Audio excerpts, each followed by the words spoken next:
best description of mastery I ever heard came from a story about Morihei Ueshiba, the founder of Aikido, or O-sensei as he was called, first teacher.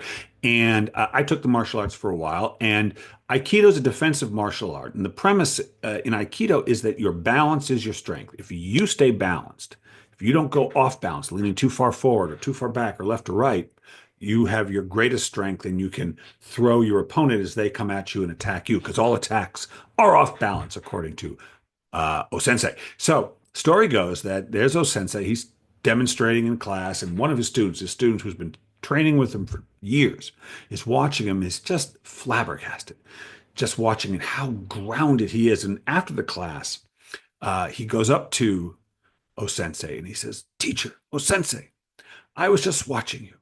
And I have been training and training for 20 years, and I am off balance all the time.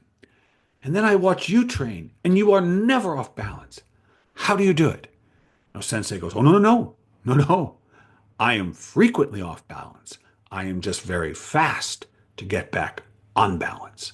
You see, if you're listening to this, but if you imagine your hand waving, big off balance, but if you're getting back onto balance very quickly, it looks like perfection, but it's not.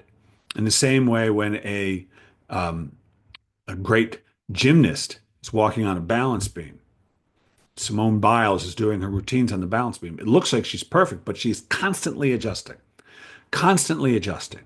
There is no perfection, but there is fast adjustment. And I think about that with writing because the thing I learned and the reason I teach fearless writing and I do this podcast is around the concept of not allowing our minds to go into our readers or using our imagination to start thinking about what people will think of our stuff. That's when we lose our power, is when we start wondering whether we're good enough, if people will like our stuff, if we've got any talent, but mostly our mind just wandering in our imagination into the minds of readers and critics and agents and so on. And there's nowhere to go that's any good there. You will be afraid if you wonder what people think of your stuff. You will feel like a failure if you try to please others. You can't. But it's a constant practice, like Simone Biles on the balance beam or O-sensei demonstrating his techniques. Your mind will probably, and mine does too, and I teach this stuff, go towards the reader in that way. The question is not whether it will happen, but how quickly will it come back?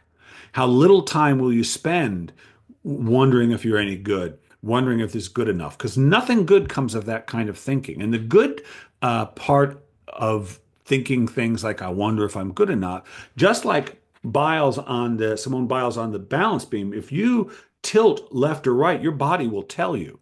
You know, there's that little discomfort that comes from the imbalanced feeling as opposed to the comfort, that's the safety of balance.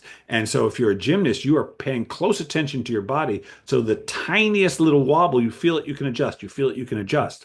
The same can be true of you as you think about your work. As I've gotten more and more aware of what my thinking does to me emotionally, the way I think about my work and whether I think I'm good enough, what people think of it, I notice it in shorter and shorter doses.